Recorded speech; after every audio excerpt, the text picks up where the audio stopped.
નમસ્કાર દર્શક મિત્રો, ધ કેસરી ટાઈમ્સ ચેનલમાં આપનું હાર્દિક સ્વાગત છે. હું નિકુલદાન ગઢવી. આજ રોજ આપણે એક ખાસ ગંભીર બાબતે ચર્ચા કરવા જઈ રહ્યા છીએ.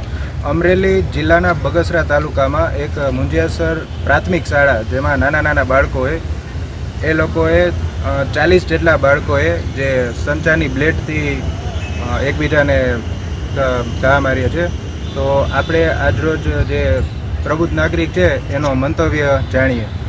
આપણે મળીએ ભાર્ગવભાઈ ઠાકરને. ભાર્ગવભાઈ ઠાકર, આજે અમરેલીના બગસરામાં એવી ઘટના બની છે કે જ્યાં બાળકોએ માત્ર 10 રૂપિયા જેવી નજીવી બાબતે શરતોમાં 40 જેટલા બાળકોએ જ્યારે બ્લેડથી ઠેકા મારે, તો એના માટે જવાબદાર કોણ હોઈ શકે? આપ જણાવશો?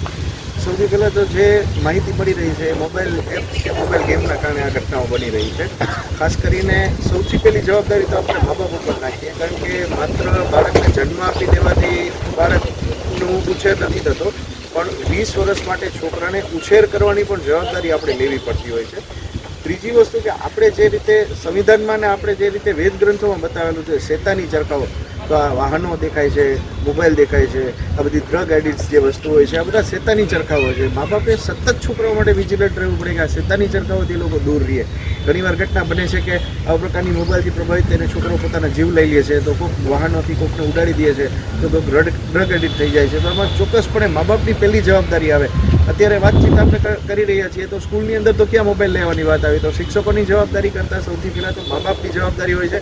છોકરાઓને આ મોબાઈલ દઈ દે છે, મોબાઈલ દીધા પછી એ શું કરે છે પણ જોતા નથી.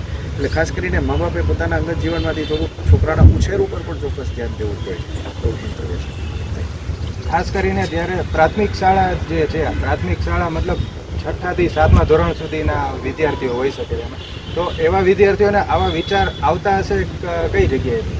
એટલે એ એક બહુ વ્યવસ્થિત પ્રકારની હિપ્નોટાઇઝ પોલિસી આ ગેમમાં અપ્લાય કરવામાં આવી હોય છે કે જેના કારણે ઘણા બધા છોકરાઓ આત્મહત્યા પણ કરી ચૂક્યા છે. એટલે આ તો હજી એની સ્થિતિની ખાલી શરૂઆતની અસર હતી એમ ટૂંકમાં. એટલે એ તો એક પરિસ્થિતિ છે જ, પણ આને આપણે ડામવા માટે પ્રયત્ન કરવો છે. મા બાપે આ લોકોને આમાંથી દૂર રાખવા છે. છોકરો જ્યારે સતત પ્રકારે આવા કોઈ પ્રક્રિયામાં ઇન્વોલ્વ રહેતો હોય, હમણાં સવારે જ એક ભાઈ સાથે વાત થઈ તો કે મારો છોકરો જ્યારે મોબાઈલ લઈ લે ત્યારે ગુસ્સે થાય છે, તો એનો મતલબ એવો થયો કે આવી કોઈ ગેમમાં ઇન્વોલ્વ છે. તો એની બિહેવિયર ઉપરથી પણ તમે નક્કી કરી શકો કે શું કરે છે. અને છોકરાઓ ઉપર 16 વર્ષના થાય કે 18 વર્ષના થાય ત્યાં સુધી છોકરાઓ ઉપર વિજિલન્ટ રહેવું એ મા બાપની મુખ્ય જવાબદારી છે. ઠીક છે, ખૂબ ખૂબ આભાર. બેન, આપનું નામ? મીતા દોશી, વિઝન ક્લબની ફાઉન્ડર છું. અત્યારે જે નિકુંજભાઈ જે વાત કરી છે તે ખૂબ જ ગંભીર બાબત છે કે એને આ વસ્તુની ખબર ક્યાંથી પડી કે આવી ગેમ છે, કે એના માઇન્ડમાં વિચાર આવે છે તો મોબાઈલ દ્વારા. તો મોબાઈલ તો પહેલાં આપવો જ ન જોઈએ, અને એટલી બધી લત લાગી છે, મા બાપને ખબર પણ નથી હોતી કે છોકરાઓ મોબાઈલમાં આવી ગેમ રમે છે, એટલે છૂટો દોર આપી દેવો છે એ એકદમ ખોટી બાબત છે. મમ્મી પપ્પાએ પણ પહેલાં તો મોબાઈલ છોડવો જોઈએ. આજે આપણામાં હિંમત હોવી જોઈએ કે 5 કલાક મોબાઈલ ન કરી તો છોકરાઓ આટલો બધો મોબાઈલ યુઝ કરે છે તો આપણને ખબર પડશે કે એ મોબાઈલમાં શું કરે છે. એટલે જરૂર અને કામ પૂરતું જ એને મોબાઈલ આપવો જોઈએ. અને આજે ખૂબ ગંભીર બાબત છે, એના પ્રત્યે બધાએ વિચારવું જોઈએ. સ્કૂલવાળાએ પણ, ગવર્મેન્ટે કે જે આ જે એપ્લિકેશન આવે છે એ જ જો ન આવતી હોય ને તો મેન ત્યાંથી જ અટકી શકે છે. જી, શું કહેશો બેન, આપનું નામ? ગીતાબેન પી ભટ્ટ, સૌરાષ્ટ્ર કચ્છ બ્રહ્મ સમાજની ભૂતપૂર્વ પ્રમુખ. આના માટેથી હું કહેવા માગું છું કે ખરેખર નાના બાળકોને મોબાઈલ આપવો જ ન જોઈએ. એનાથી એની આઈઝ પણ ખરાબ થાય છે, એનું માઇન્ડ ખરાબ થાય છે, જે એનો માઇન્ડનો ગ્રોથ થાય છે ને એ પણ અટકી જાય છે મોબાઈલથી. એના બદલે એ પોતે મોબાઈલ વગર જ સારી રીતે ભણી શકે છે અને સમાજની અંદર સારી રીતે રહી શકે છે. તો આ મોબાઈલ માટે થઈને મા બાપ જ જવાબદાર છે. જો બાળક જમતું ન હોય તો મોબાઈલ પકડાવી દે, બાળક રોતું હોય તો હાથમાં મોબાઈલ પકડાવી દે, મા બાપને કોઈ પણ કામ હોય તો પોતે મોબાઈલ પકડાવી દે અને બાળક મોબાઈલ જોયા રાખે. એટલે ખરેખર બાળકના આરોગ્યને ખૂબ જ નુકસાનકારક મોબાઈલ છે, એટલે મોબાઈલ એને આપવો ન જોઈએ. જી બેન, આ વિશે આપનું નામ જણાવો અને આ વિશે વાલીઓએ શું કરવું જોઈએ એ આપ જણાવશો? મારું નામ બીના સનિશ્ચરા છે. વાલીઓએ પોતાના બાળકો સાથે 24 કલાકમાંથી કમસે કમ અડધી કલાક તો રોજની કાઢવી જ જોઈએ. અને એ લોકો સ્કૂલમાં શું કરે છે, એના ફ્રેન્ડ્સ કેવા છે, શું પ્રવૃત્તિ કરે છે, એ બધું જાણવું જોઈએ. જો એની સાથે મિત્રતાના ભાવે રહેશે ને બાળકો સાથે, તો આ બનાવ ન બન્યો હોત તો બાળકોએ માતા પિતાને જાણ કરી હોત કે અમને આ પ્રમાણેનું આ ગેમ રમવા માટે અમને પ્રોત્સાહિત કરવામાં આવ્યા છે અને ફક્ત 10-10 રૂપિયા માટેની જ આ વાત હતી, આ બ્લેડ વગાડવાની. તો આ ઘટના ના બની હોત, પોતાના બાળકમાં તો ન જ થઈ હોત કમસે કમ. એટલે મિત્ર ભાવે રહેવું જોઈએ બાળકો સાથે. જી બેન, આપ શું કહેવા માંગો છો? શિક્ષકોની આ બાબતે શું કહેવા માંગો છો? હું પ્રીતિ રાવલ, પ્રમુખ મહાલક્ષ્મી મંડળી.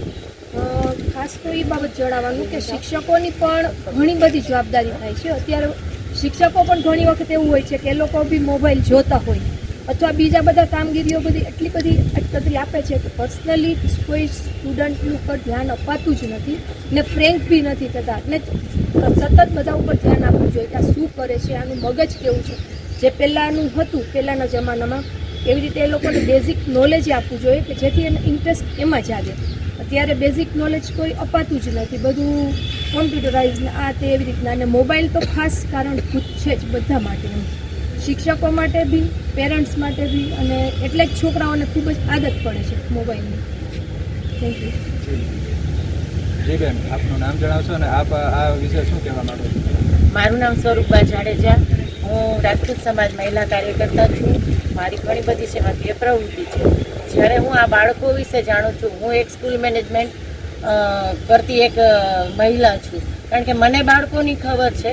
આજે વાલીઓ અને ફેમિલી વચ્ચે જે અંતર આવ્યું અને જે આ નવા યુગનું જે અસર બાળકો ઉપર છે, મોબાઈલ વગર ચાલતું નથી. ભણતર પણ એટલા અઘરા થઈ ગયા છે, એટલે ક્યાંક ને ક્યાંક વાલીએ ભણતર માટે પણ મોબાઈલ આપવો પડતો હોય છે. વાલી જે એકલા જવાબદાર નથી, પણ આમાં સરકારે થોડુંક ધ્યાન આપવું જોઈએ. ભણતર પણ અઘરું થયું, એના લીધે બાળકોનું માઇન્ડ વિકૃત થયેલું છે. અને સંખ્યાના લેવલે ટીચરોના અભાવના લીધે આ બધા બનાવ બનતા હોય છે. બાળકોને મોંઘવારીના લીધે મા બાપે પણ એટલું ધ્યાન દઈ શકતા હોતા નથી. પોતાની પ્રવૃત્તિના લીધે ઘણીવાર મોબાઈલ આપી દેતા હોય. અને સ્કૂલમાં પણ ટીચરોને ભારણના લીધે, કામનું ભારણ અને ભણતરના ભારણના લીધે એ બાળકો પર એટલું ધ્યાન આપી શકતા નથી કે ક્યારે બાળકો આવી મિટિંગ કરી અને એકબીજાને એક ચેકા આપી દીધા. શેના લીધે બન્યું એ કદાચ ટીચરને પણ ન ખબર હોય. અને આમાં કોઈને કોઈ એવું કારણ છે જે ખાલી ગેમનું નથી. ગેમ એકલી જ હોય તો બાળકો ઘરે કરીને કેમ ના આવે?